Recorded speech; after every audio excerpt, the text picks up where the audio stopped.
Smart Shutter and Watch Faces. How to change watch faces. Customize watch faces on the app. Step 1. Go to the CB Active application. Step 2. Tap on the Me option and select the device icon. Step 3. Tap on Watch Face tab. Step 4. Select a watch face from the available online dial or tap on Custom Dial to design a watch face of your choice. Note: watch face will automatically download on your smartwatch.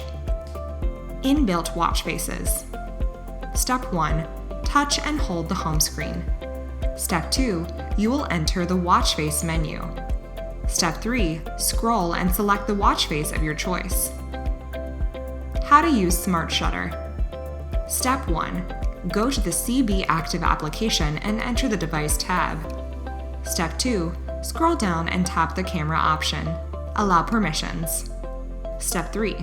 Now the camera will open on your phone. Step 4. Tap the click icon on the watch screen to take a picture.